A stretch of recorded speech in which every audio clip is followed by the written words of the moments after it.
Good afternoon to everybody, and welcome to the third and final day of Republic of Letters Grand Break 2020. We are just about to kickstart today's sessions with the keynote speech that's going to be delivered by Professor TP Singh, who's the chairman of the UGC. You are currently on track 3, those of you who have joined us, who are currently on track 3, but the keynote speech will be taking place on track 1. So if I can request Naman, my colleague, to put the relevant link, yes, to put the relevant link on the chat box. You can click on that link and find your way to the keynote speech on track 1. And then our first panel discussion on track 3 is going to start at 4:35. So please make sure that you join us back by then. Thank you so much, and I will see you then.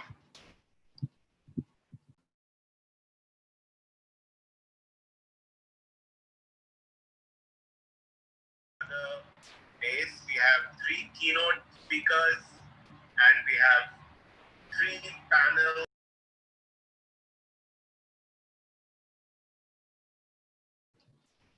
Hi, sorry, I think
Hello, Dr. Naidu. I can see that you have joined track 3 for the final day of Republic of Letters. I just wanted to let you know that the first session for today is going to be the keynote speech that is being delivered by Professor Singh, and that's happening on track 1, the link to which you will find on the chat box.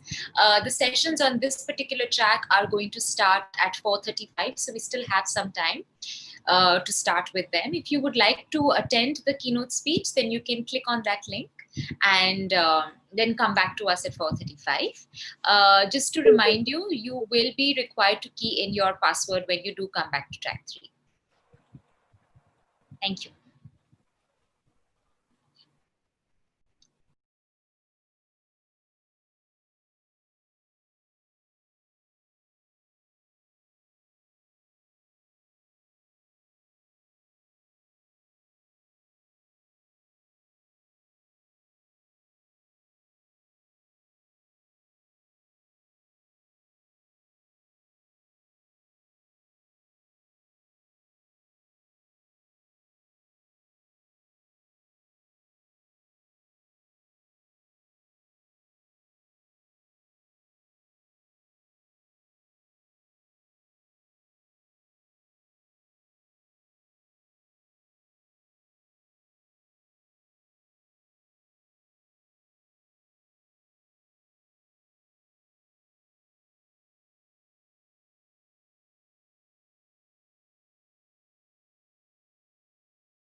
Hello, Mr. Nagesh. Thank you so much for joining track 3 for the Republic of Letters. I just wanted to let you know that we are waiting right now for the keynote speech to finish, which is taking place on track 1. So if you do want to follow, if you do want to join that, then you'll find the link to join it in the chat box. Sure, thank you. We'll start at 4:35.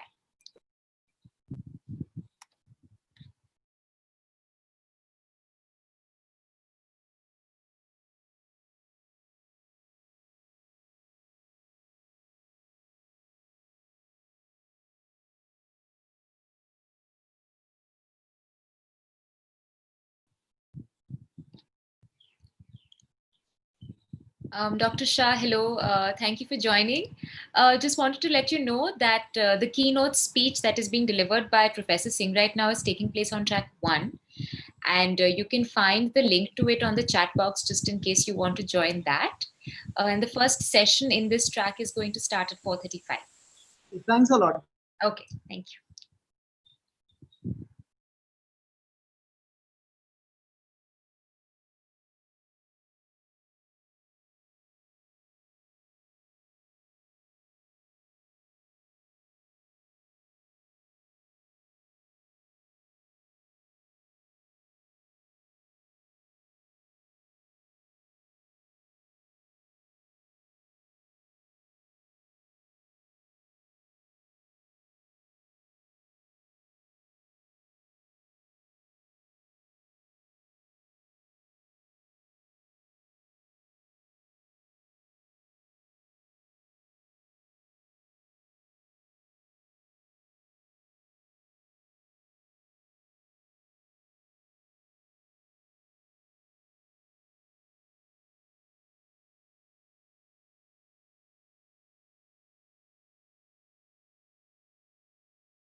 Hello, Mr. Kaur, and hello, Ms. Brad. Thank you so much for joining us. I just wanted to let you know that this is currently the track 3, and we're just waiting for the keynote speech to get over, which is happening on track 1. And this session will start at 4:35, so we'll just wait for the keynote to be done before we start with this. Just in case you want to join the keynote that's taking place on track 1, then my colleague Naman is going to post the link to it here in the chat box. And please come back to us then at 4:35. You will be required to key in your password just in case. Thank you so much.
Good afternoon to everybody, and welcome back to day 3, to the third and final day of the Republic of Letters Groundbreak 2020. This is track 3, and this track is dedicated to the theme Leading from the Front. And we're all extremely happy and excited to have you back, join us for the third consecutive day of this conference. We're just going to start our first panel discussion of the day, which is going to be on crisis as an opportunity leading in the pandemic. But just before we move on to start the session, I just want to quickly run you through some housekeeping matters. So we are going to have some parallel sessions run on track 1 and 2. The first one that's happening on track 1 is Connect the Dots, Keeping Professional Education Relevant. And on track 2, you'll find a discussion taking place on the new skills for a new workplace. So if at any point you feel like wanting to switch over to one of the two tracks, you can click on the 2 links that have been shared on the chat box. And you can come back to track 3 whenever you want. You just have to remember to quickly key in the password that's been shared with all of you. The password is 2020. It's very simple. And for those of you who have been with us for the last 2 days as well, you would know that it's the same. Okay, so without further ado, let's start. Today we have a fantastic kickstart to day 3 of this conference. This session is going to be chaired by Professor Sudhir Jain, and the speakers for the session are going to be Dr. Untitled Chapter and Professor Manoj Kaur. Just a quick thing though before I go on to introduce our panelists to you. We will be taking questions at the end of the session. We will end the session with a short Q&A section. So if at any point you want to ask anything, just make sure that you key in your question and send it to us through the chat box. And also, just a quick request actually, since this is a closed group and we are in the Zoom meeting format for this particular track, it would be wonderful if we could have all of you attendees switch on your videos so that, our interaction is a little more interpersonal and not as alienating perhaps as sometimes online learning and online interaction can be. Having said that, let's quickly move to introduce our panelists today. First up is Professor Sudhir Jain, who, as I mentioned, is going to be chairing this session. Professor Jain is the founding director of IIT Gandhinagar, and has also been the former president of the International Association for Earthquake Engineering. He's a fellow at the Indian National Academy of Engineering, and he holds a PhD from Caltech. Our first speaker for this session is going to be Dr. Untitled Chapter, who is currently the provost at Anant National University. Before this, he was the deputy dean for the Young India Fellowship at Shoka University. He's also been a former visiting fellow at the Department of Arts and Crafts in the Rabindranath Tagore Institute at Mauritius, and also has been the principal in the College of Arts and Crafts at Patna University. Finally, our second speaker and our second and final speaker for the session is going to be Professor Manoj Kaur, who is currently the director at IIT Jammu. He has been a professor and the head of the Department of Computer Science and Engineering at MNIT Jaipur. He's also formerly been the chairman at the Senate UG board at MNIT Jaipur, and he holds a PhD from the University of Southampton. So if I can quickly then pass this on to Professor Jain, thank you all so much for joining us this afternoon, and we're really looking forward to this session. Over to you, Professor Jain. Thank you. Good afternoon, ladies and gentlemen. Must start by thanking Pramath, Shoka, and Hadappa for organizing this wonderful conference. As you have been told already, we have with us 2 very distinguished speakers, Untitled Chapter and Manoj Kaur. And the theme is crisis as an opportunity. The fact that the COVID-19 hit us totally unexpectedly caused a lot of pain, lot of adverse effects. The economy is disrupted, the entire health system is under stress, and we are really struggling to come out of it. We thought that this will also be a sobering moment to look at and see if this crisis can be turned into an opportunity of some sort. Can we learn something interesting out of this crisis? Can we do something which will be of lasting value? Because this COVID will be settled in a year, maybe 2 years, in some reasonable time. But as a higher educational leaders, can we do some things which will be of lasting value so that after 5 years or 10 years, we will look back with satisfaction and say, wow, this happened because of COVID, we changed things. For example, I can think of two things that as a higher educational institutions we can think about. One is how can we teach better? Whatever is the subject, whether it is philosophy, whether it is mechanical engineering or computer science, can we teach it better? And second, I think is, can we prepare our students better for life in terms of their values, in terms of their attitudes, in terms of their life skills? Thanks to COVID crisis, thanks to the sensitivities that have been developed over last several months. Just to give a sense to you from IIT Gandhinagar's perspective, where I'm heading the institution, we, for example, took opportunity of COVID and quickly approved that the students can credit so many credits of MOOCs courses, Coursera courses, edX courses. We gave them a list of 180 courses that they could do on their own, and we will give them credit for it. And almost 60% of our students actually availed of that opportunity. It would not have happened otherwise. And we got confidence that our students can learn on MOOCs. We got confidence about how well the students will take those courses. We learned about how good quality those courses are. We also experimented with online teaching for 8 courses. And then once we were satisfied that we had the wherewithals of doing those courses online by our faculty, we resumed our disrupted semester on 8th of June. And right now we are running a large number of courses online, and the results seem to be very good. Now, what this means is that we have for the first time realized that it should be possible to teach a student well, even from a distance. For example, one of the experiments we did was somebody sitting in Boston teaching a course to our students scattered all over the country. And that again went very well. What that means is that we are now able to source the faculty from across the country, across the world.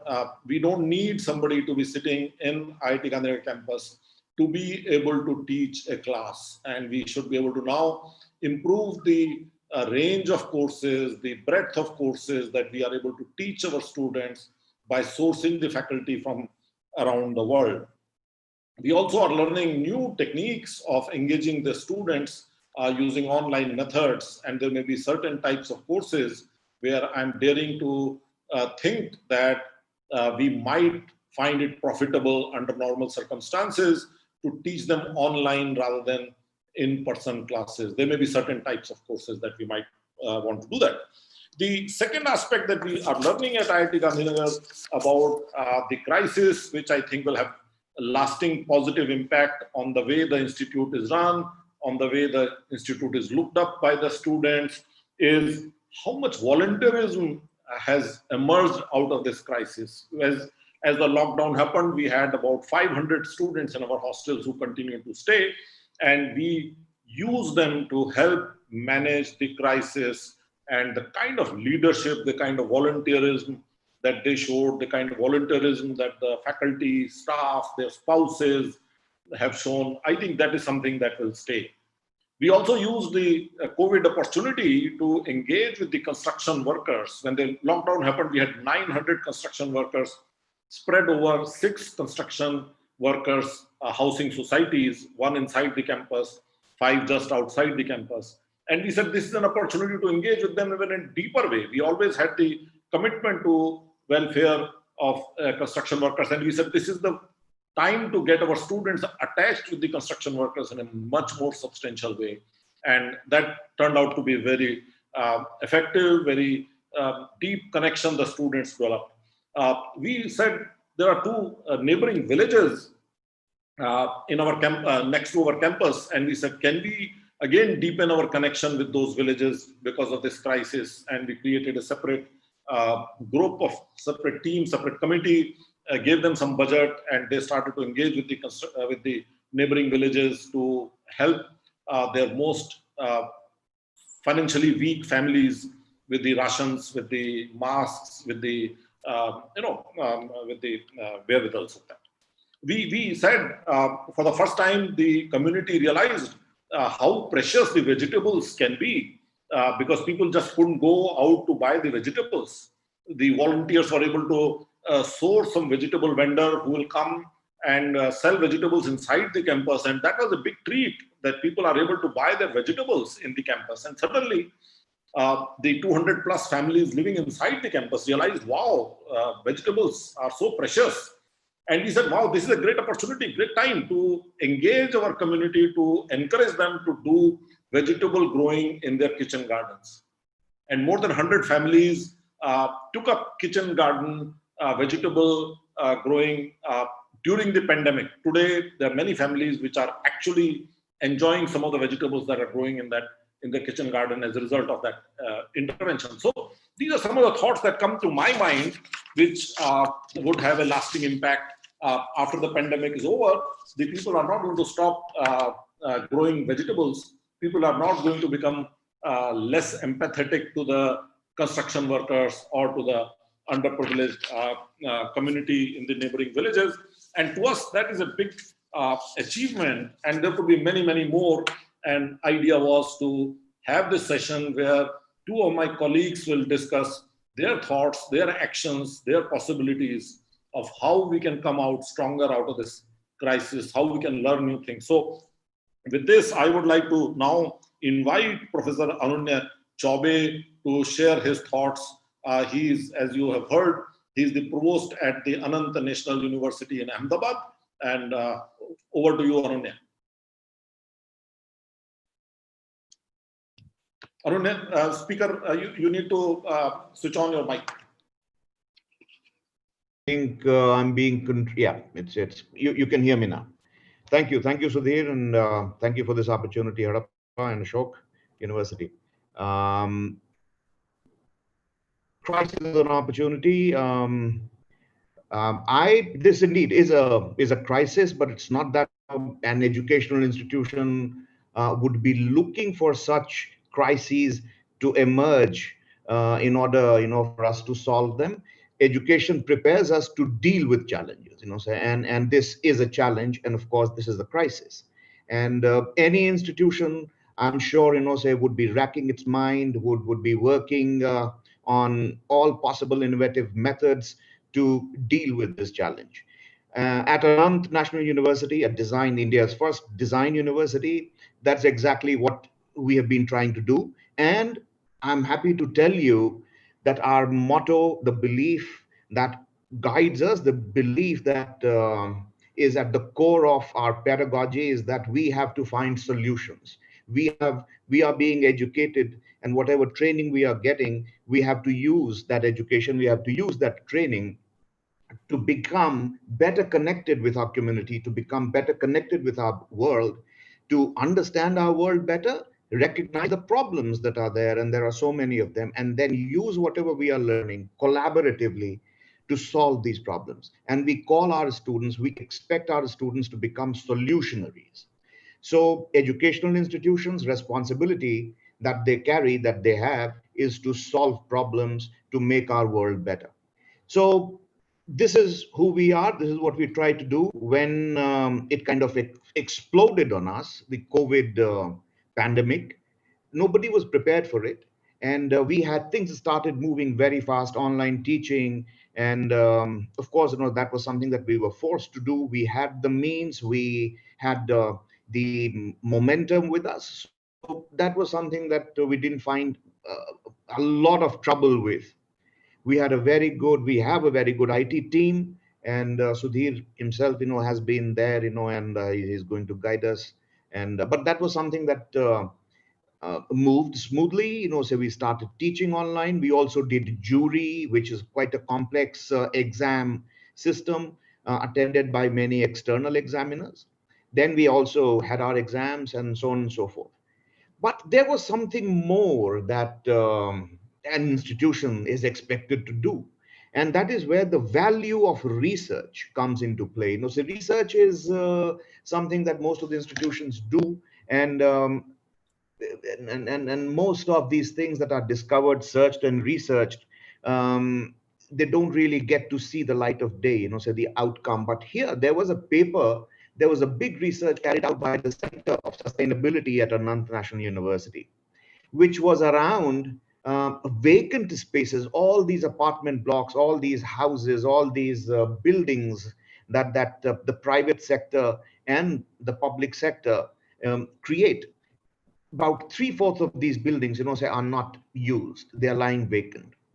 So this was something that had been done, and then the pandemic breaks out, and then so there's a bit of research which tells us that pretty soon, say, government and other um, care spaces, we are going to run out of these, and we would need more space to treat those who will get infected, and the projected number of those who are going to get infected was pretty high. And we started, the idea was very simple. The design idea was to use the vacant spaces that were lying unused. Nothing was happening with these. We decided to somehow, connect with government and with other agencies and use some of these vacant houses to turn them into recovery spaces, equip them medically with facilities, and then turn these into the recovery spaces. And I'm happy to tell you that after some negotiations, most of the governments responded. We started out with Kerala and Maharashtra. Bombay Municipal Corporation has been a client with us. Then Hyderabad, Boeing, and then now Delhi and Ahmedabad and Bharuch in Gujarat. We have now created 2,000 beds in these states. And not just these beds and recovery spaces, we have also, using our design thinking, we have also come up with mobile testing vans. We have created three-wheelers. We are using three-wheelers which travel around. Bombay Municipal Corporation is a client of ours, so they use our autos and they run our autos from in narrow streets, reaching out to people and testing them for the infection. So what I'm saying is that this is a responsibility in the innovation and then a commitment towards community, helping the community live a better life, protect it from infections. This is what we are trying to do using our design thinking and innovative thinking. The simple thing is, had this crisis or this challenge not emerged, everyone would have been happy traveling the predictable path. So the way we should be looking at such situations, and we should always be prepared for such situations, is how to respond to it, how to start thinking laterally, not in the predictable, analytical, sequential, manner. Say from point A to B, we have to come up with new solutions because the problem is new. And this is what an educational institution should always strive to do. This is what the institution should help the students develop, this ability to think quickly, think fast, draw from different contexts, the ability to innovate, to reimagine solutions. So not be prepared for something that perhaps you would never be prepared for. Develop skills that would help you move fast, think fast, draw from different resources, and come up with a new answer. So this is what I think, Anant National University has done. And there are many other things for us to do still. And as Sudhir, you pointed out, the face of education is going to change. Now we realize what is possible. Something, which we just a few months back thought was still a remote possibility, to run every day, perhaps, online classes, or to source faculty from the remotest of places, right? So I think all of this is now not just possible, but it's becoming commonplace. This perhaps, say, we wouldn't have realized had this not happened, and this crisis or this tragedy. And it's this tragedy that now suddenly seems to present itself to us, as you indeed correctly said, as an opportunity to redesign a new paradigm. So that is what we are faced with now. It is a crisis, it is a tragedy, but it gives us opportunity to innovate and to reimagine and come up with a new paradigm. Thank you very much, Ananya. Now I invite my other panelist, Manoj God, the dynamic director of IIT Jammu. Manoj. Yeah, thank you, Sudeep. Thank you, Harappa and Ashoka University. So I prepared, a few points what we have been doing. IIT Jammu is one of the third generation, a very young IIT. First batch is going to pass out this year. I just want to quote something which I've been reading and reiterating many times, that future is uncertain, and but this uncertainty is always adds to the heart of human creativity. I'm quoting from Ilya Prigogine. She was a Nobel laureate actually, and gave this thought around 30 years back. Another words is this is kind of a black swan event which happened with us, and crisis as an opportunity, or crisis or opportunity, we are just trying to work it out, and we found our way. So a couple of things about IIT Jammu. Very young, we are very fragile, and still very, very agile institution. We have seen several lockdowns being in Jammu for in last 1 year and more. And it was not very uncommon to us. It happened earlier also, and we survived. And we were trying to learn how to work in lockdowns. But this lockdown was very different. COVID-19 lockdown was not new, but it was very, very different, because it added many other constraints which was coming out of this pandemic. And being a residential campus, we had a lot of limitations which we need to cope up with. So as I said, that other kind of lockdowns necessitated us to create this campus as a very digital campus. In fact, from the very beginning, for last 2 years, we had complete what we call fine-grained workflow automation. We have already done it, which was very resilient. Whether there is a lockdown outside campus, we could able to function completely normally. Not a single day was wasted.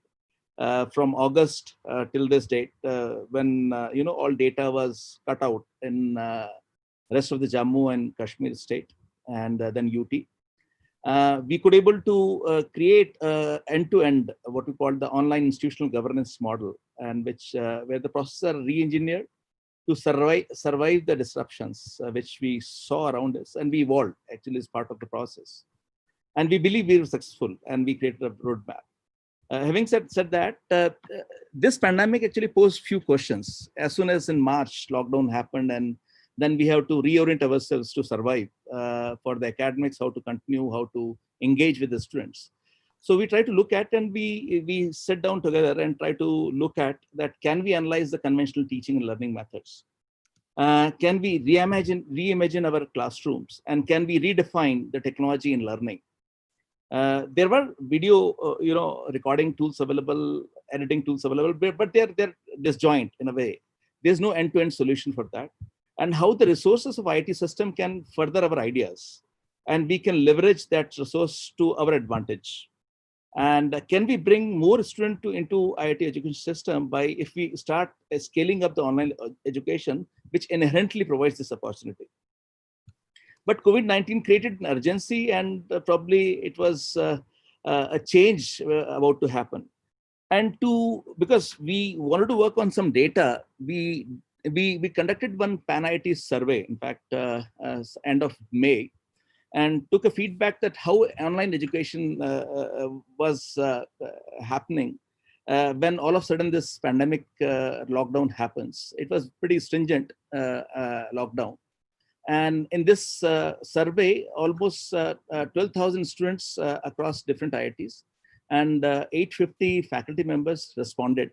I'll just give you a gist of it actually, because that analysis we did, that was done by IIT Dharwad, IIT Jammu, and a few other participants and who organized this kind of survey. So when we look from the side of the students, we realize that only 11% typically out of this 12,000 students, they found themselves well prepared for this change, online education. 50% students had at that time internet issues, which different way we try to deal with. Majority of the students actually still preferred synchronous or asynchronous classes. Both they want to have it. Major demand or major expectation was they wanted to have a better quality video and audio content. Interaction was missing, so they found that this need to be handled. They still believe that notes and materials and effective online learning supplements are essential. And one major issue, which was also pointed by a number of students, was that the role of TA could not be defined in this complete online delivery. If I look from the faculty perspective and faculty point of view, then surprisingly 54% faculty members, they found themselves well prepared. Only 6% being residential on campus, most of the IITs had the internet issues of the bandwidth. Majority of the instructors or the faculty who are offering it, they preferred live or synchronous classes. And they would like to have more process-oriented approach to this video to improve their visuals and the content. And majority of the faculty thought that they could able to clarify the doubts through only emails. They didn't happen as part of the classrooms as an engagement. And just to add to it, almost 75% faculty members, they did not have any prior experience on online education. Hence, the learning curve was pretty steep, and they did very well actually. And available videos such as what is available in NPTEL's others, it was not very popular. As Sudhir mentioned, that Coursera was a hit. In fact, we also used in our campus for Coursera. And that Kaur, sorry for interrupting you. If you could start wrapping up, we're actually running short on time. Yeah, All right, yeah. Manoj, last comments. Okay. So the opportunity when we look at, then this gives us very straightforward for the new IITs typically, in my own way, is how it can give us a resource deficit in terms of taking the courses from anywhere. And we get very easily the kind of mentoring from the senior faculty for research and teaching. And Tom, how are you? Everything is fine. How is your health? How is your health? And the very easy way and the seamless way to move from local to global. And I think there are a few challenges also in mind. Possibly then we can work it out. We have to reconceive the classrooms and the labs, which remains a challenge for us. And training of the faculty members is a need for this new normal. Thank you. All right, thank you, both of you. Do we have time for one question to each? Unfortunately, Professor Jain, we don't. So I'm going to invite Professor Chaubey to please share his final thoughts on this. Okay, and then your final thoughts. Thank you. Thank you.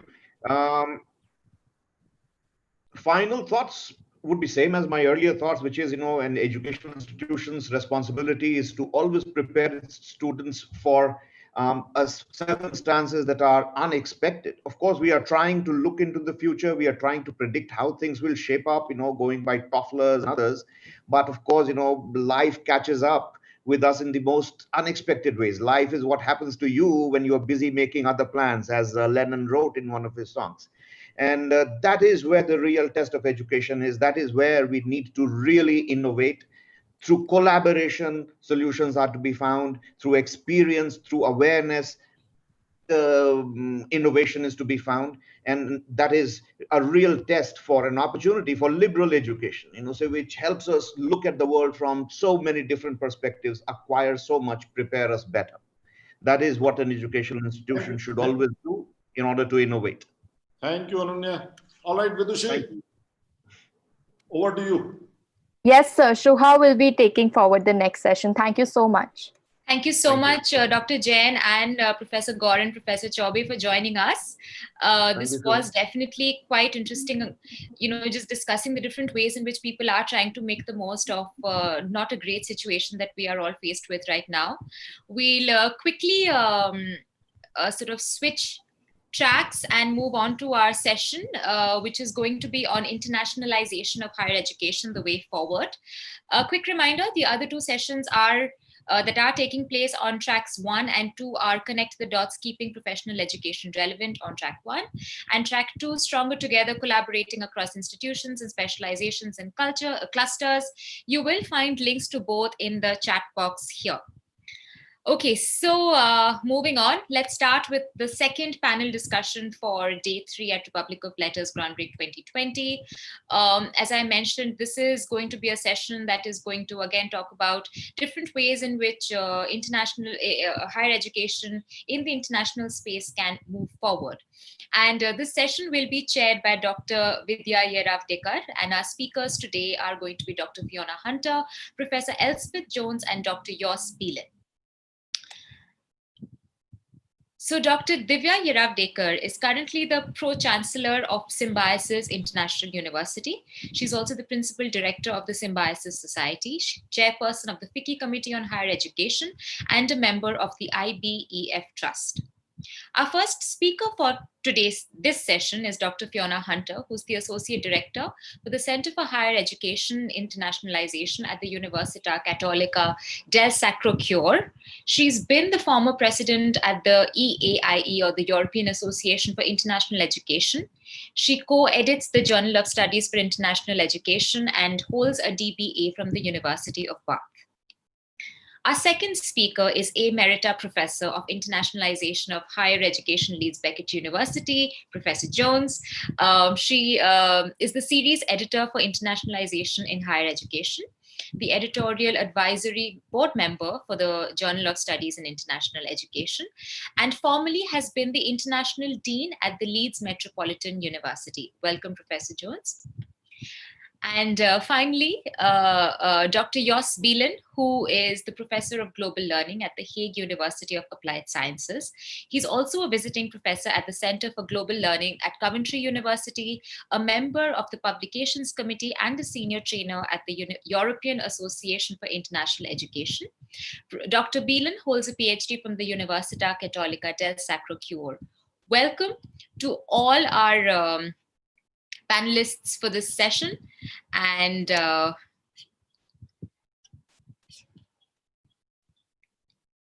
want to hand it over to you, Professor Yeravdekar, if you could take over. Thank you. Yeah, sure. Thank you. And we're actually discussing a very relevant topic. And this topic of internationalization of higher education, the way forward, is not just relevant to the post-COVID era, because I think we've had dime a dozen of such webinars. We really chewed this subject back and forth. But I think it's in the larger context of what is happening all across the world.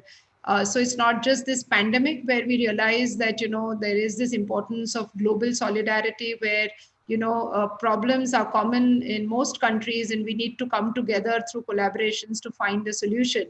I mean, in this pandemic, actually, it's an example of what we should do together, because not one country can really, bring out a vaccine against this this deadly disease, and people and countries will have to come together to do this.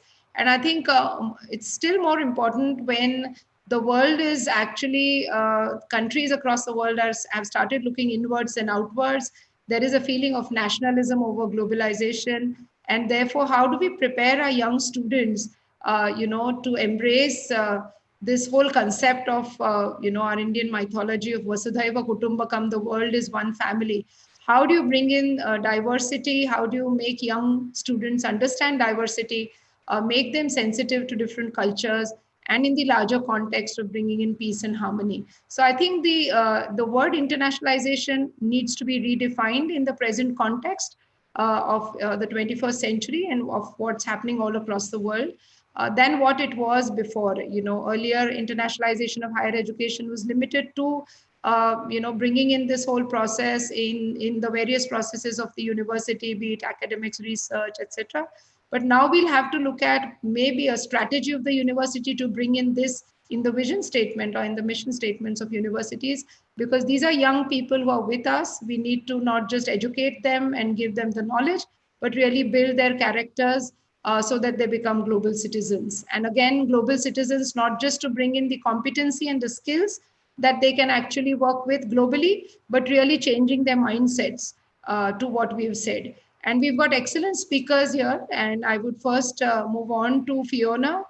She's already been introduced, but she will talk about how to build in a strategy and then move towards implementation. So, an institutional strategy, and then how do you move in towards implementation? Otherwise, all these words just remain as jargons, but how do you bring into actually implementation of internationalization? So Fiona, may I have you in? Good afternoon, everybody. Let me first share my screen with you.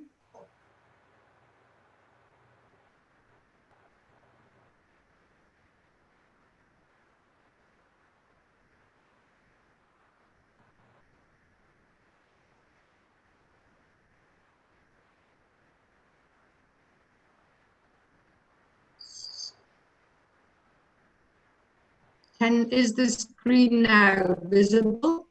Yes.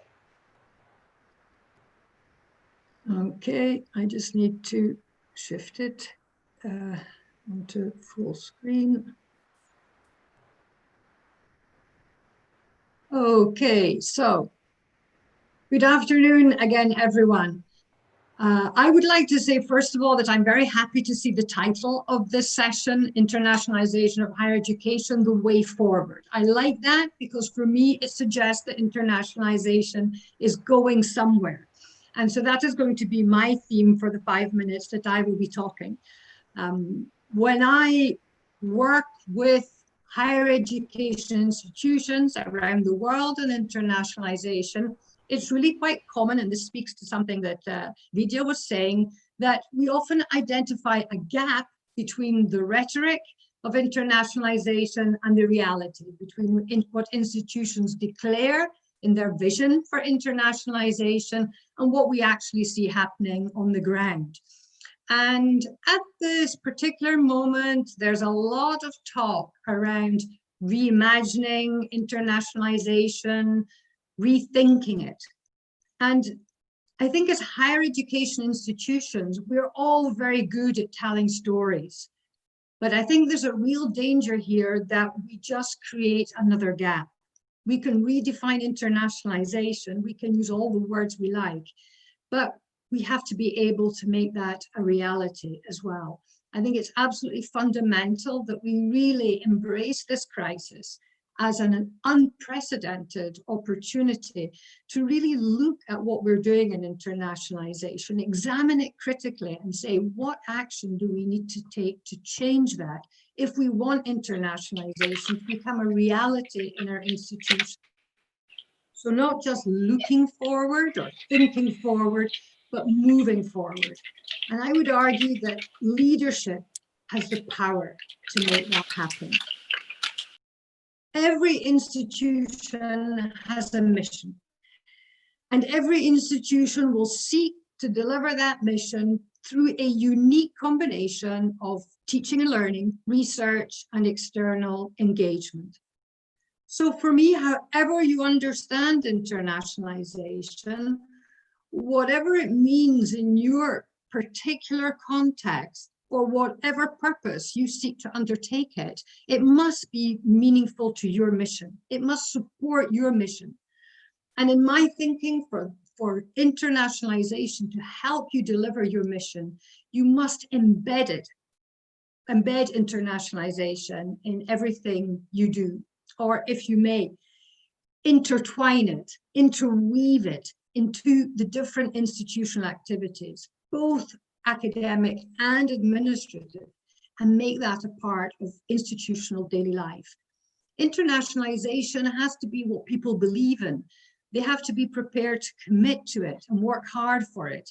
At the end of the day, we want to be able to say it's part of who we are and what we do.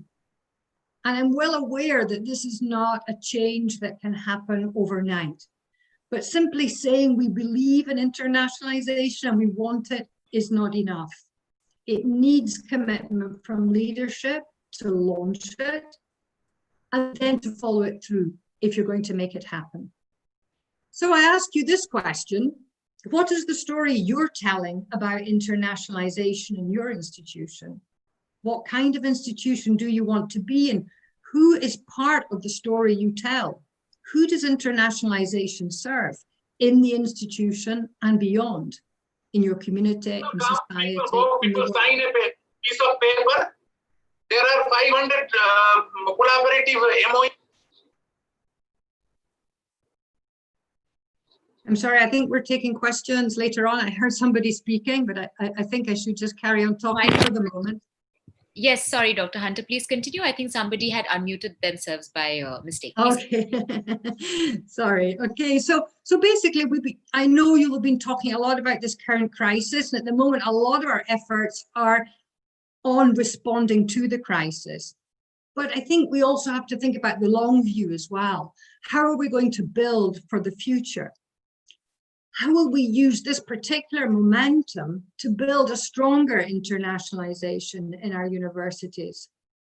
In the light of this crisis, what do the words such as inclusive, digital, collaborative, connected, or whatever, what do they mean for you now in the light of this experience? And how can you convert those into the story that you tell about internationalization, the reality you want to see? What is it you need to start doing today in order to achieve your objectives tomorrow? We know this is a long-term process. And how will you convert your words into actions? I repeat, we may tell a very good story about internationalization and people may well be inspired by it, but only by taking action can we make it real. So how will we intertwine internationalization in our different academic activities? How will we support them? What services will we provide in our administrative units to support internationalization? And importantly too, how will we resource it? How will we prepare and train our staff and students to play an active part? How will we motivate them to become involved? And how will we reward them when they do embrace internationalization and do it well? If our story, for example, is we want internationalization for all our students, we want global citizens, then you need policies to embed that across the curricula. And you have to be sure your staff can deliver it, that your students understand through the learning outcomes why you think internationalization is important. They have to see it in the graduate characteristics that you're promoting for your institution. We need to understand mobility, for example, as an integral part of the curriculum, and whether mobility is required for all students or optional only for some. We have to ensure mobility is linked to the learning outcomes and that we recognize those credits earned abroad as an integral part of the student experience at our institution. It's all these reflections down to the detail that will generate our policies, will generate a set of daily actions that carried out over time in our different units will give meaning to internationalization, will create an idea of a shared purpose in our institutions and enable internationalization to become a self-sustaining reality. The story will live in our institutions. And I think, there's always a danger that we start to say, but there are so many reasons why I can't do the internationalization, and we know what those reasons are. But I think, based on what we've just gone through with this crisis and how we've pulled together and how we have found solutions in the face of adversity, that we move, as universities, we start to move a little bit away from the narrative of helplessness and see ourselves as active agents of this change. There is, of course, the risk or the chance that we may just slip back to our old ways when this crisis is over, but there's also the opportunity to move forward. And I close here by saying I really do believe it's in the power of every university to embrace an optimistic belief in internationalization. And if you are able to couple that with genuine, sustained action that involves many people in your institution, you will, as an institution and as a leader, be able to make a difference through your unique mission, through the special contribution that internationalization can make to your mission. Thank you.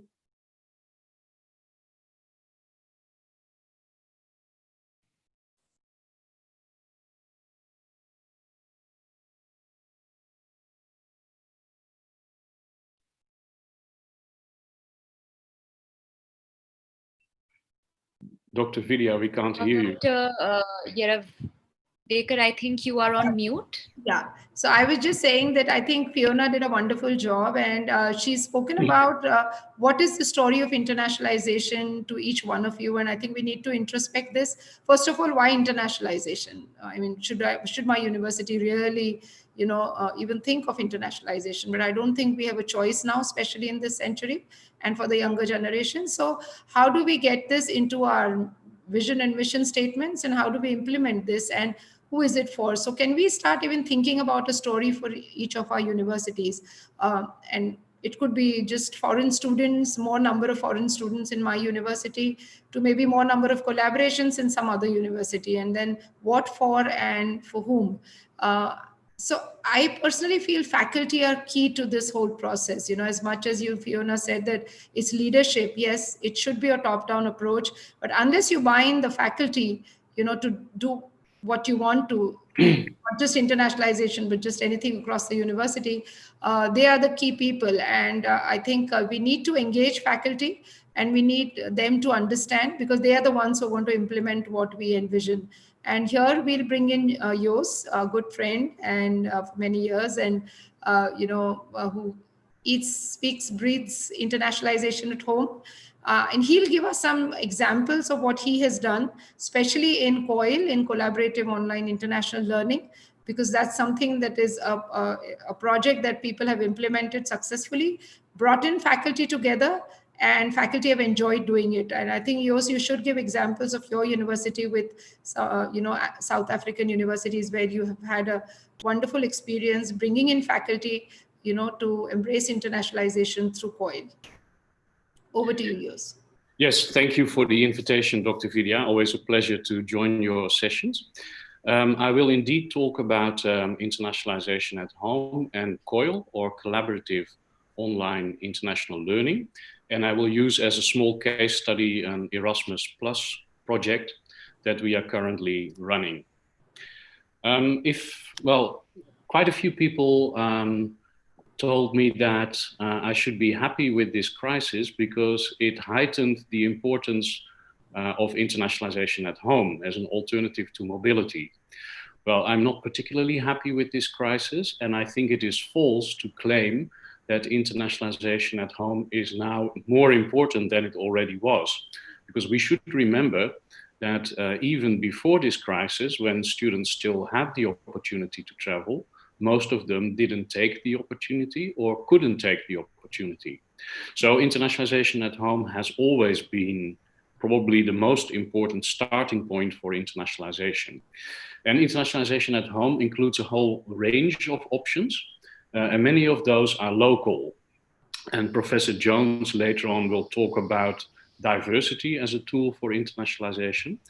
But many of the local ingredients in a city can serve to infuse the curriculum with international and intercultural dimensions. The city of The Hague, for example, is full of embassies and international organizations. So you can theoretically even enact internationalization at home without international students and without your partners. Within this range of instruments for internationalization at home, online collaboration stands out, and many people went straight for that because it is also called virtual mobility. So it comes closest to what we were used to student mobility across borders.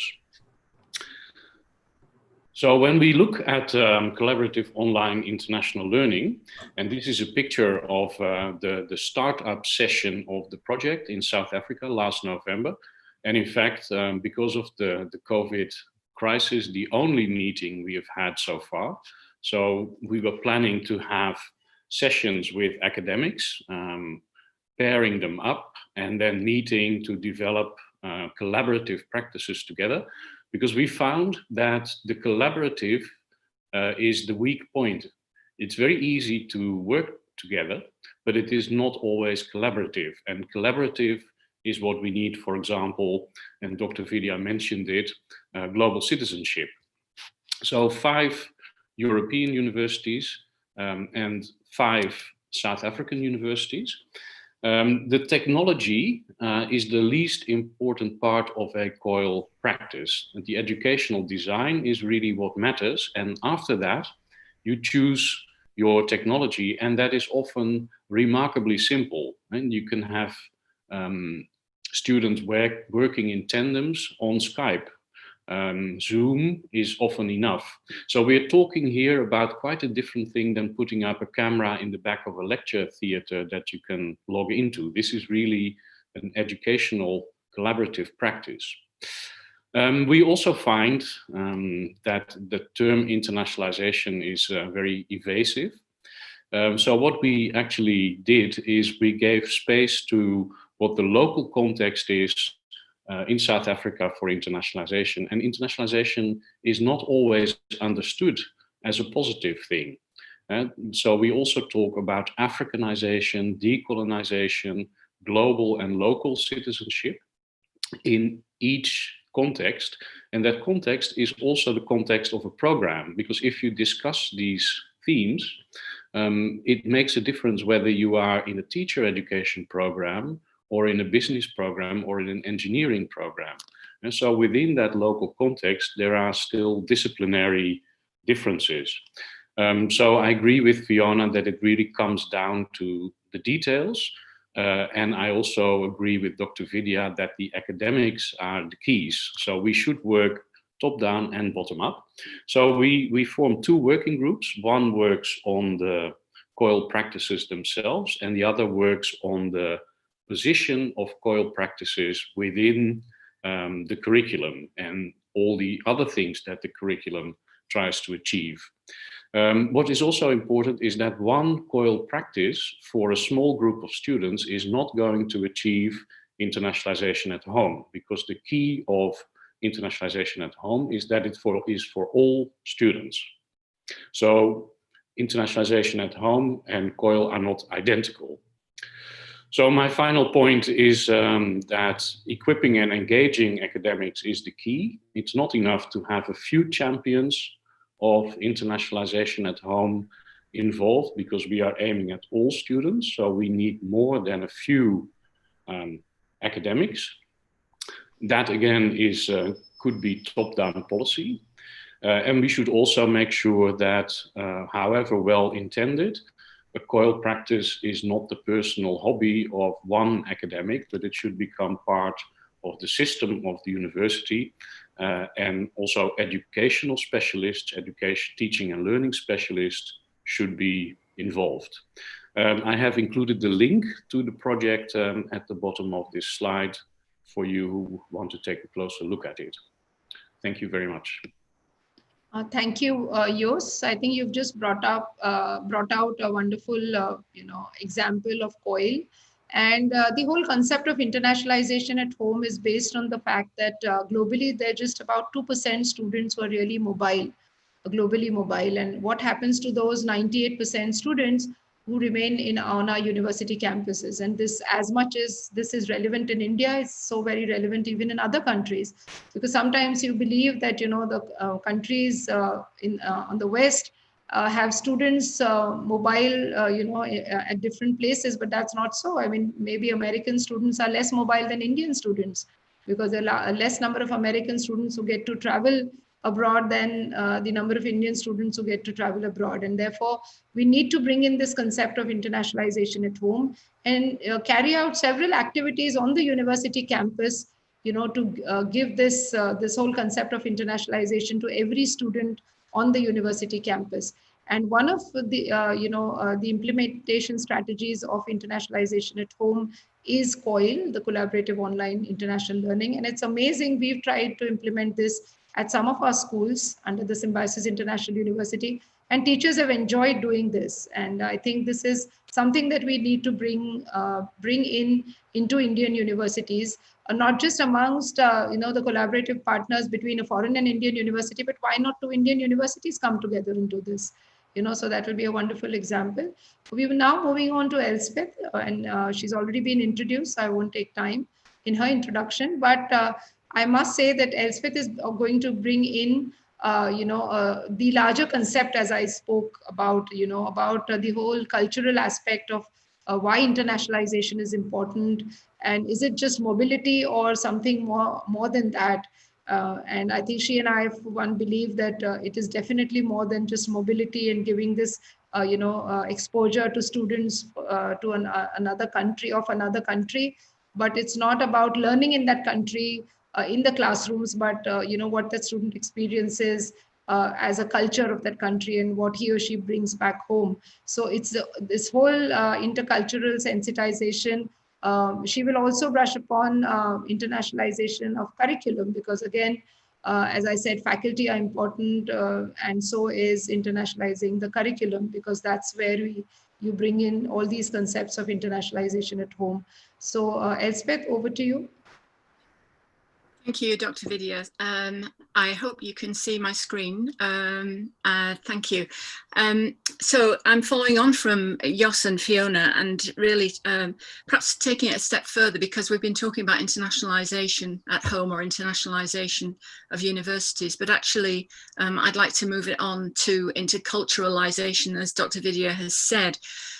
So what do I mean by this? Well, we've talked a lot about what internationalization is, and the link between what's going on in other countries and needing to understand where you're situated in the world and how you relate to other countries. Yes, but really in terms of the intercultural element, it is much more to do with the domestic environment, as Jos has already mentioned. So it may be those big questions like, how do we deliver the strategic development goals of the United Nations? Or it might be, solving big problems like health crises. But equally, it's about working with people from different cultures, different cultural backgrounds. And as Jos has said, we don't necessarily need to travel to make the opportunities for this. So importantly, internationalization is not simply about education abroad, as has already been mentioned. And I think that too many universities feel that mobility, either of domestic students going out or recruiting international students to come to the university, that this is the main thing. Jos has already given an example about COIL as one example of internationalization at home. But in fact, that point that the study abroad is a privilege is something that we really need to bear in mind, I believe, because it is such a small number of students who are actually involved in higher education in any way, and then of those, only a very small proportion of them study abroad. So we really need to stop thinking that internationalization is the same as mobility. And in fact, we need to see mobility as adding value to an internationalized curriculum, not as the focal point of our internationalization efforts. This is something that I wrote. I've got the references later on for anybody who's interested. So I guess people are thinking, well, what on earth does that mean? What is this interculturalization idea? And what does it mean within our institutions? Well, first of all, I think it is really important that we think about cultural diversity in all its forms. And culture, we don't simply mean race or ethnicity.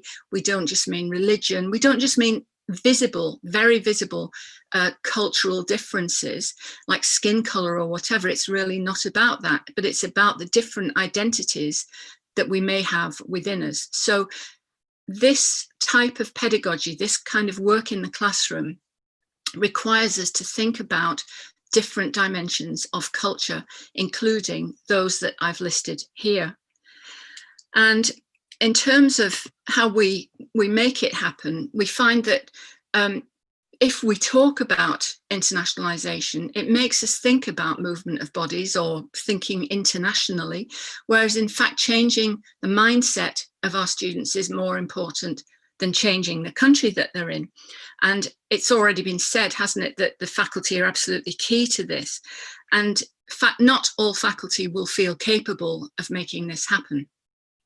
So makes it very, very tricky, because what I think we need to do in the classroom is to create the potential for our students to question the assumptions that they may have grown up with and maybe hardened within them, acknowledging alternative viewpoints and crossing cultural boundaries. Now, this is not simply being tolerant of others and others' views, but it's actually trying to get into their frame of mind, to understand really where they're coming from, and therefore extend the students' knowledge and understanding, because they will hopefully respect and value diversity as essential for living and learning in a changing society, as it says there.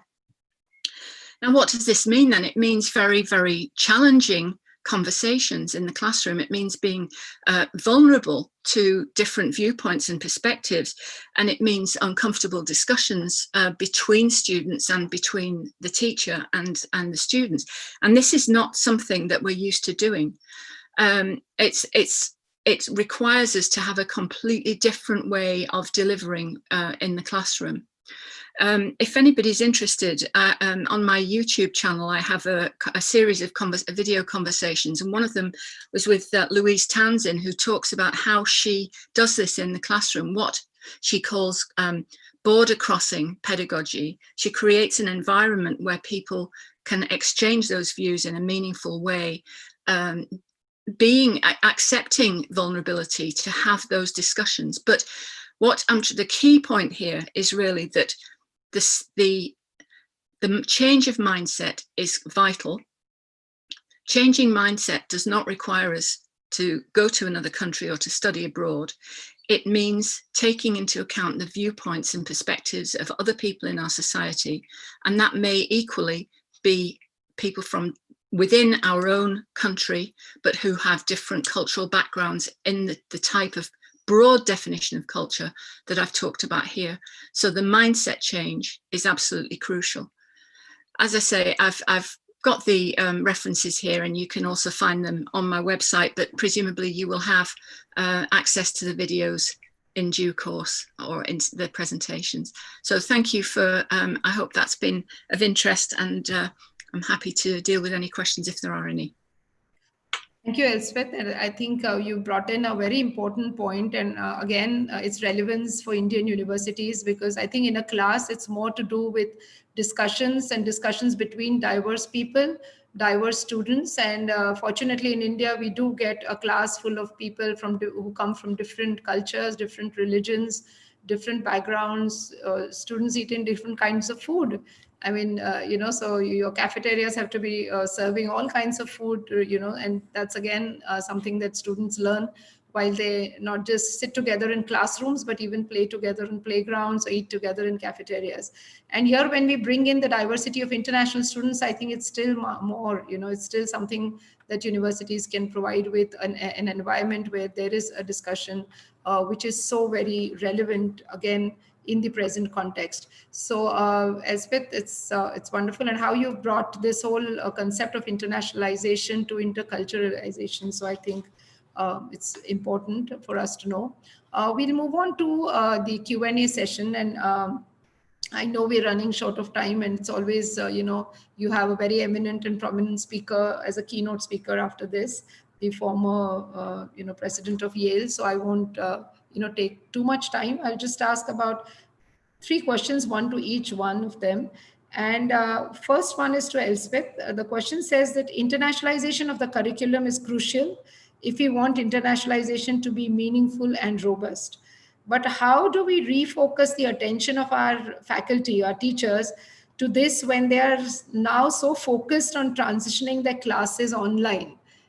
So at this point in time, how do you bring this whole concept of internationalizing the curriculum? As Jos said, the internationalization at home is a really key part of this, and I think we've all got quite used to being at home and yet having international conversations, haven't we? It's not an easy and quick question to answer, Dr. Vidya. So I wonder whether it might be easier to think about this in some sort of later writing. But being internationalist, it should simply be the natural thing that we do. It should be natural for us that we have these kinds of conversations with people in different parts of the world, that we take account of their viewpoints, and we correspondingly adjust our own mindsets and perceptions as a result of that exchange. But as I said, I think it doesn't need us to be international. We need to think more locally about local diversity as well. I agree with you, Elspeth. In fact, I think, now with online, academia going online and transitioning to online education, I think internationalization is going to be far more easier than before. All of us have been talking to each other almost every alternate day at some webinar or the other. Anyways, the next question is to Fiona. Do you think it's realistic at all to initiate new partnerships now? And if so, how would you do it? This is not about mobility partnerships, but more related to comprehensive strategic partnerships. Well, I think first of all, we have to think very clearly about why do we want partnerships? What role do we have for partnerships? I think typically what we've seen in higher education is a lot of signing of MOUs, a lot of quoting of numbers of how many partnerships we have, but then very little actually happening with them. So I think first of all, we start by defining what kind of institution we are. Are we defining ourselves as a collaborative, connected institution? Do we see a means to enhance the quality of our teaching and learning, our research, our external engagement through collaboration? Then we can begin to define the role of partnership and think much more broadly rather than partnership just being an institution that we can send our students to. So I think we have to first, I think at the very beginning, you said, we don't always have internationalization in our mission and vision statements here. So I think it's going right back to the beginning, revising that story. I think any change process has to start with a review of the current situation. Why do we have partnerships? What are we using them for? How would we like to use partnership in the future? How will it contribute to teaching and learning, to research, to external engagement? Where do we need local partnerships? Where do we need international partnerships? And in all strategic processes, find the courage to say yes to some choices, some options, and no to others. Being strategic is also about deciding what we're not going to do and making the best use of what we do want.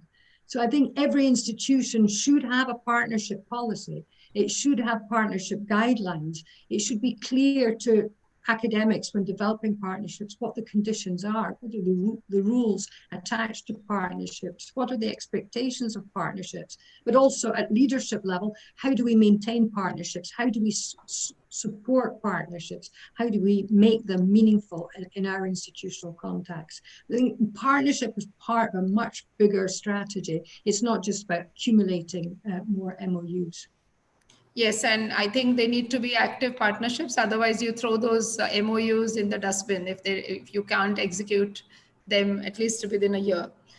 Can I have the last question, Shoka? Sorry, Dr. Vidya, the keynote is actually starting. It's probably already started right now, so we'll have to wrap this up. Okay, so great. I think it was a wonderful session, and Yos, you've been coming on almost every webinar, so I'm sure the participants will get to see you and get to ask you more questions. I'm not going to ask you the last question. We've had a wonderful conversation, and I think this is true internationalization when you have people from different parts of the world, from Amsterdam, UK, and Italy, addressing our Indian participants, and several participants from globally who are here with us today. So thank you very much, Suha, for giving us this opportunity. And I'm sure, internationalization will see its way forward and will gain the importance that we all feel in, as academia. Thank you. Thank you so much. Thank you, Dr. Yeravdekar, for taking time out and sharing this extremely insightful and very, very important session. And also thanks to Dr. Jones, Dr. Hunter, and to Dr. Whelan. I'm so sorry, there seems to be something wrong with the... Okay, thank you so much. This has been great. We really hope that we can have you back again in our in the next installment of the Republic of Letters conference. It's wonderful to have you over.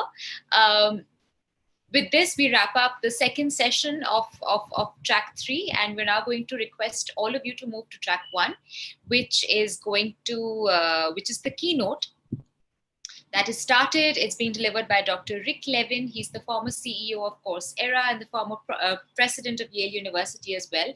And he's going to be talking about what happens after COVID-19, the future of online education. This particular keynote session is again taking place on track 1. You'll find the link to track 1 in the chat box. We will start with our third and final panel discussion on track 3 at 6:20. So looking forward to welcoming all of you back then. Really hope you enjoy the keynote. Thank you so much.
Hello, just quickly want to remind you about the keynote speech that Dr. Levin is delivering now on track 1. You will find the link to move to track 1 in the chat box. The next and final session of track 3 is going to start at 6:20, and we'll see you back then. You will be required to key in the password to track 3, which is 2020. Hope you enjoy the keynote, and I will see you soon.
are there. I just wanted to.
Hello, everyone, and welcome to the third track for Republic of Letters Grand Break 2020. We're just waiting for the keynote speech to wrap up, which should happen in just a couple of minutes now.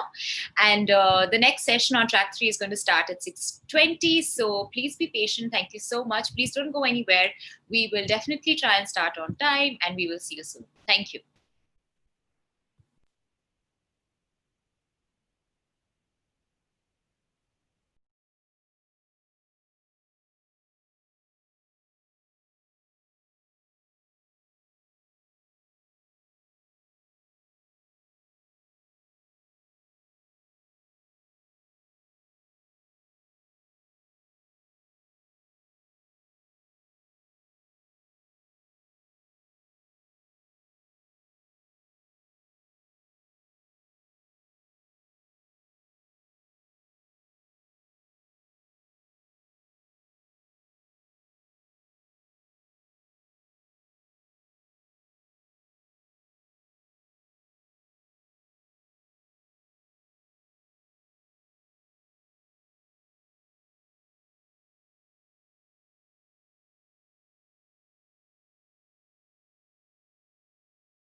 So we are going to start in about 5 minutes. We're just waiting for the keynote speech to end on track 1 and for all our attendees to come back to track 3 from there.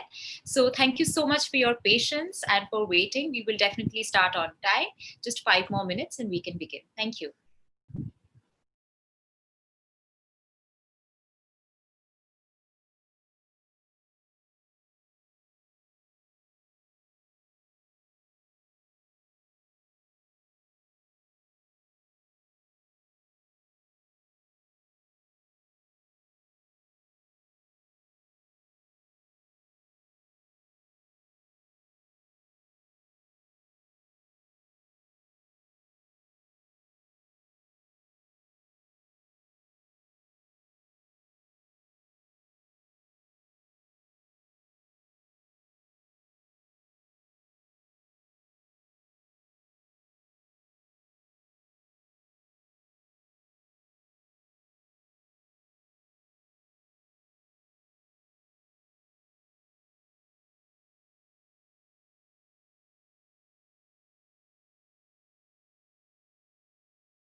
Thank you all so much for your patience and for waiting. Welcome back to those of us who have just joined us. And we are going to now start the third and final session, not just of today. Today's session's on track 3, but the final session on track 3 for all 3 days. We are going to talk about right now, we're going to talk about re-engineering engineering colleges. But just to remind you, we do have two other parallel conversations, parallel discussions that are taking place. Will regulations, accreditation, and rankings keep up on track 1, and gender and diversity, tackling intersectional vulnerabilities on track 2. So if at any point you do wish to attend any of the two other sessions, you are most welcome to do so. All you need to do is click on one of the two links for track 1 or track 2 that my colleague has just posted on the chat box. Also, just to remind you, just before we start the session, it would be wonderful if you could keep your videos on so we can all have a more personable interaction for this session. And of course, we will be taking questions during the session and address them at the end when we close out the session with the Q&A. Okay, so quickly, just wanting to introduce and invite our panelists for today. The session is going to be chaired by Dr. Shekhar Vishwanathan, and our speakers for this session are Dr. Krishnaswamy Srihari and Dr. V. Raju. Dr. Shekhar Vishwanathan is the Vice President at Vellore Institute of Technology. He's also the co-chair of Higher Education Committee at FICCI. He's been the recipient of the Young Edge National Award, and he holds a PhD in Faculty Motivation from the University of Madras. Welcome, Dr. Vishwanathan. Thank you. Dr. Krishnaswamy Srihari is the Executive Vice Provost, International Education at Binghamton University. He's also the Dean at the Watson School of Engineering and Applied Science and Chief Global Affairs Officer at Binghamton University. He's the Director of the Watson Institute of Systems Excellence, and he holds a PhD from Virginia Polytechnic Institute and State University. Welcome, Dr. Srihari. And finally, our second speaker and final speaker for the session is Dr. V. Raju. Dr. Raju is the Provost of the Engineering and Technology at Sri Ramachandra Institute of Higher Education and Research. He's formerly been the Vice Chancellor at Vellore Institute of Technology and is also a visiting professor at Carnegie Mellon University. He is also a research scholar at the Massachusetts Institute of Technology. Thank you all so much for joining, for taking our time from your sessions and agreeing to be on this particular conference. I want to hand over the baton for the session to you, Dr. Vishwanathan. Really looking forward to it. Thank you. Thank you, Sudha. I thank the Shoka University and the organizers for giving us this opportunity on this wonderful topic of re-engineering engineering colleges. Today, we'll be discussing mainly about how do we deal with the pandemic situation with reference to an engineering institution. That's why I got Dr. Raju and Dr. Srihari on the panel. Both are great experts in running engineering institutions. So there are a few things which we are going to discuss about today. Given the pandemic situation, how do we, for an engineering institution in mind, how do we deal with running classes, the theory classes, the labs, the projects, the assessment? When I say projects, they talk about student projects. How do you do assessments? How do you do admissions? How do you do research, recruitment? And most importantly, how do you maintain social distancing and safety on campus? So it's a big topic, but we'll try to condense it and make it as short as possible given the short time frame. I would like to share our experience at VIT. The upcoming semester, we are, the theory part is easy. We are planning to do both virtual classrooms and some online classes, which are more in the asynchronous mode. The theory classes will be held through one of those software like Teams or Zoom or Google.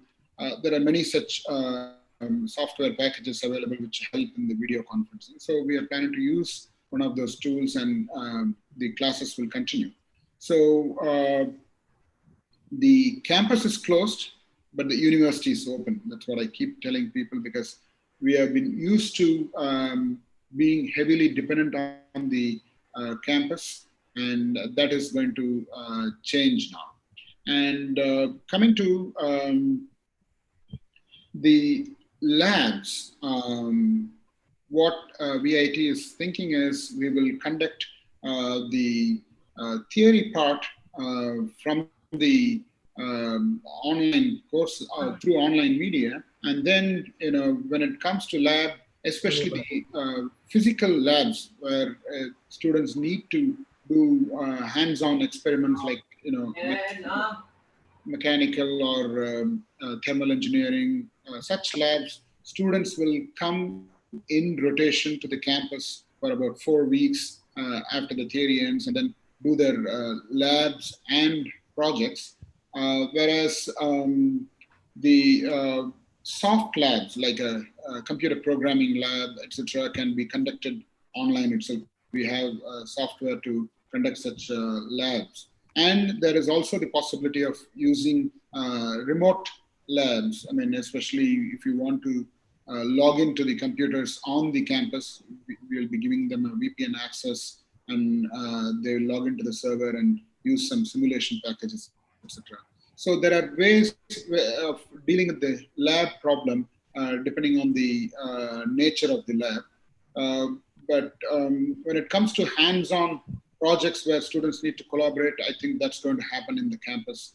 And we are going to rotate the students, divide them into 3 batches and rotate them for a month towards the end of the semester. And when it comes to assessment, we are also thinking of doing online assessment for a major part. And then there will be a face-to-face exam when the students come for 1 month in the campus. That will be the final exam. And the online assessment, there are proctored assessments possible, and open exams where students need to think and analyze and design. So such innovations are very much possible as far as assessment is concerned. And when it comes to research, again, it depends on the type of research. If there is a wet lab required, they have to physically come to the campus, which will happen post-pandemic. There are so those take a back seat during the pandemic. We haven't solved how to do all those labs, research labs during the pandemic. And there are many more things which I wanted to cover, but then I will let the other 2 panelists to come and make this opening remarks, and then we'll take it up as a discussion. I now request Dr. Srihari to give his views on this. Dr. Shekhar, thank you very much for inviting me to be part of this conversation here today. I'm also glad to share the panel with you, of course, and Dr. Raju. So where we are located is at Binghamton, New York.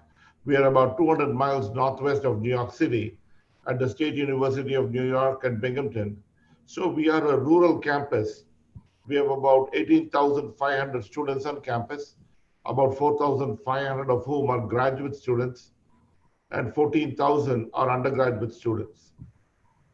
Luckily for us, New York has overcome COVID. About 3 months ago, the situation was rather challenging in New York City. Our area, being more rural, never saw the brunt of it, thankfully. So I just want to give you the context of what we are dealing with. And the majority of our students, the preponderance, I would say, are from New York City or Long Island. Being the highest ranked state university's campus in the system, we get students from all over New York State. And so we get a lot of people who travel here from New York City and Long Island. So what are we planning to do? One, everybody who comes in, by the time they check in to the time they go to their dormitory rooms, they will have swabs, will be tested, results will be available. So we are staggering move-in days so that they will come in over a longer period of time so everybody can be tested. Having said that, there will be continual testing. There's also what you would call sentinel testing so that you can try to pick up things. And those of you with quality control or industrial engineering, we can do sampling. We will also be setting aside areas for quarantine on campus and areas for isolation on campus. And we've also worked with the local hospital systems to make sure that enough ICU beds, and so that if any contingency, in addition to the healthcare system available on campus, whatever else is needed. Because when you have 25,000, 30,000 people in about, our campus is about 1,000 acres, you will have problems. One area that I probably thought I could address is research, because I think there's a lot of focus on classrooms, laboratories, undergraduate education. But as Dr. Shekhar said, the campus is an important part of the university. But since approximately March 15th, we have been shut down and we've all become very conversant with Zoom. But about 6 weeks ago, we began to look at a process to bring our research laboratories back online. We put in place a very stringent process, from social distancing to other things that people need to take care of, and through a very careful process of vetting of the safety guidelines, review by environmental health and safety on campus, review by the department chair, the dean's office, the vice president for research, and the final sign off with the president of the university. But all this assumes, and luckily we are so far so good, excellent behavior on the part of the individuals concerned. Everybody wears a mask outside. There are enough signs all over the place that say that either if you're out of your office, wear a mask, about social distancing, about washing your hands. And it's almost, I would say, like a hospital system. You have got sanitizers all over the place. And everybody has been given their own masks by the system. Everybody has been given hand sanitizers. So I have my own over here. It's no shortage of that. The dormitories, we are looking at 50% capacity. That will be a challenge. And also in terms of classroom seating, we have actually modeled the classrooms. And we are going to prescribe where people should sit. We are going to prescribe how people get into rows. We are going to prescribe how people, which exits you use. And in the common, all university campuses have certain areas that are high traffic density. So we're actually going to make certain areas one way. We're going to put lanes on the floor so people follow that. And of course, when you come into the campus, you've got signs, telling you that you have to have a mask and so on.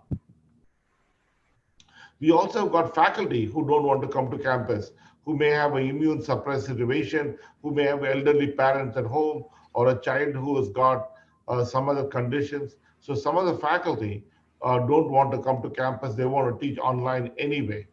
So we have to make that happen. And I could go on about this. I'll say one other thing and I'll keep quiet. Over the next 2 months, when we got into this, we all became friends with Zoom in about 5 days. But now we have had 2-3 months over the summer to actually look at training our faculty on online teaching. And that's something we're going to be spending more time on in July and early August. Our semester starts August 26th. Thank you very much. I hope I didn't take more time. Thank you so much, Dr. Shekhar. Thank you, Dr. Srihari. Now I request Dr. Raju to give his initial views. Good evening. Sir, I would like to thank you and Shoka University for including us as part of the panel. I would like to be very brief in telling some of the experiences of Sri Ramachandra. We focus, I'm going to just talk about 5 or 6 items. First, in terms of recruitment and other things this year, things became very different. So we had to look at social media outreach to inform the parents and students.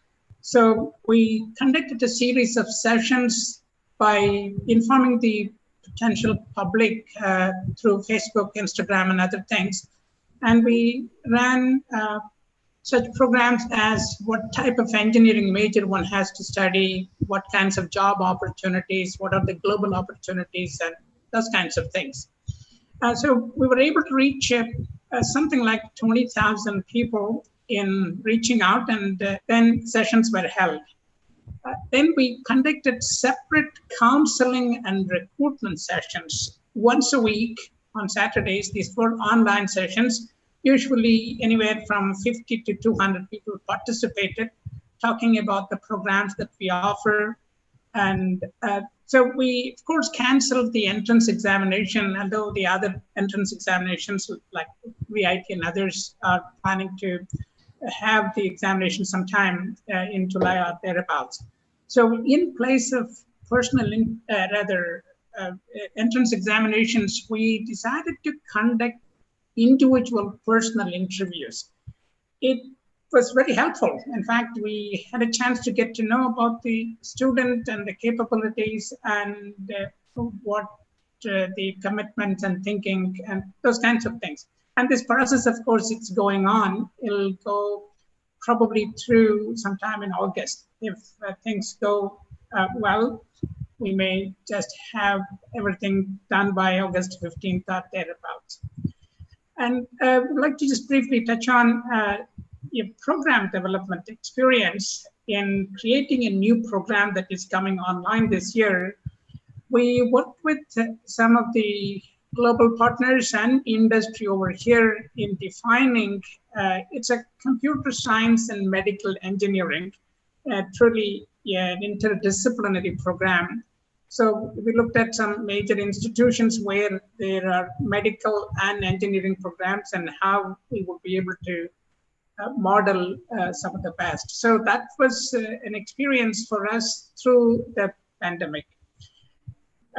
About the instruction, classroom instructions and labs, we have been conducting classes through online. We were able to identify a platform that made it possible for us to reach out to either to our students or to the public. As many as 1,000 people could participate. And of course, the lab part of it, our plan as we come back to the campus is to bring about half the students for 2 days or 3 days, and then the other half for the next 3 days. And of course, initially we would do online education. As things get better, then we will go to this half and half mode, somewhat of a blended approach. And we have also developed some online experimental setups using certain provisions for Internet of Things and things like that. Primarily, our programs in engineering deal with the computers, so not the kind of labs that you would see in mechanical and other programs. So we do not have at this time. One other aspect of our program is internship. So currently, all of our students are required, even though they are in the first year, to go through an internship. Fortunately, the industry was very helpful in not only identifying the problems, but offering mentors to help the students go through the internship process. And if we have to continue with this, especially under the current circumstances, as we look at the next cycle, it'll be sometime between January and April for about 15 weeks.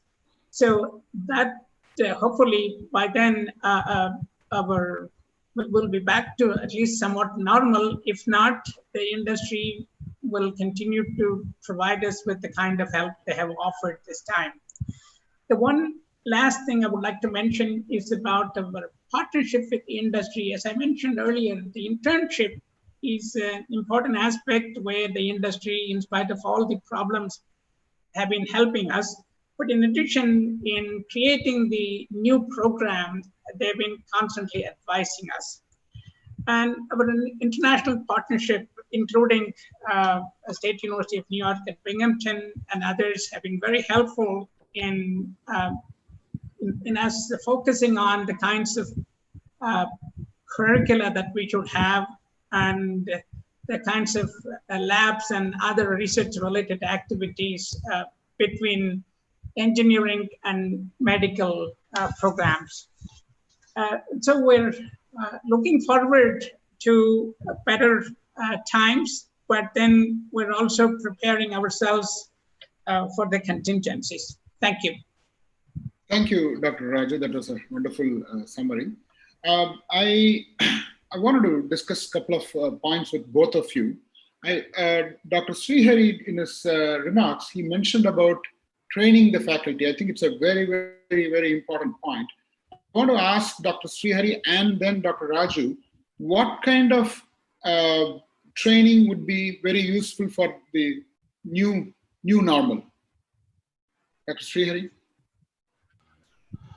I think most of our faculty want to do better when they teach. I think all our faculty want to do better. So in terms of how do you actually plan your courses to be taught online? How do you decide on your exams, your homeworks, the quizzes? How do you plan the entire semester? In March for us, we went online in 5 days. So we were told on a Friday, by next Thursday, everybody is online and the campus is going to be shut down. So we are now getting people who can help us with curriculum design, people who are really experts in online education, people who can talk about how you can better present information to an online format. So we will be having a series of workshops starting somewhere around July 15th to August 15th that we will make available to everybody on campus. The other thing is, all faculty are not technologically at the same level. There are going to be ups and downs, and some faculty have the right equipment and some don't. So we will have to also be provided for that by buying stuff in a hurry in March. But now we have more time at our hands. How do we prepare for that? Things like that is what we are working on. Dr. Raju? Yes, sir. Thank you. We are planning to conduct for about 4 weeks intense training program for the faculty online. We're using 2 platforms. One is a conference call mechanism that would enable them to present material online. And of course, that enables us to record and the students can just go back and refer to. The second part for the assessment, we have been talking with an organization that has offered to provide their platform to be used for assessment online with a monitoring mechanism, video monitoring. And if we do not come back to the campus and do this as we have been. So those are the 2 things. The other aspect which I want to discuss with both of you is about research. Research has taken a backseat in many of the institutions because of the campus dependency. So if the pandemic continues for a longer time, what's going to happen to the research which are lab dependent, physical lab dependent? I think maybe Dr. Raju can go first and then Dr. Srihari. Yes, sir. Since we are, a medical campus and a number of faculty members involved in research, a larger number, have been associated with either medical labs or dealing with patients and things like that. It's a new environment for us, and it's something that we will have to go slowly. So we're at this time not able to carry things forward as it happened prior to the pandemic. Right. Dr. Srihari, what's your view on how do we take forward research in these times? I think for us, the way we are structured, and I'm not sure how research labs are structured in India. I am sorry, I don't know that, but here individual, PIs or faculty have laboratories. In some cases, multiple faculty use a core facility. So we start off by the faculty member or the director of the core facility has to come up with a plan which has got from number of people in there to the number of square feet. So we are looking at about 200 square feet per individual. And graduate students being grad students, they will come at any time of the day. So you come up with a schedule and very stringent requirements on mask use and hand washing and this and that. And the entire plan is reviewed by our campus-wide, what we call EHS, Environmental Health and Safety. And then, so there are a couple of other reviews. And then there's some monitoring, but the monitoring is not actually necessary because people are following the law or what they said they would do. But we did it in a very phased manner. And now I think about 20 plus research labs in the Watson School are back online.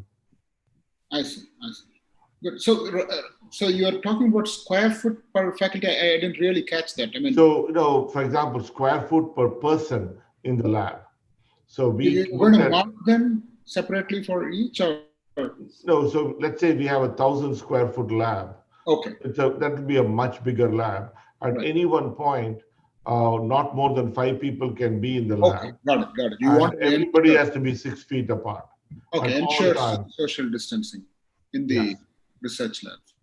And there are signs and posters all over the place.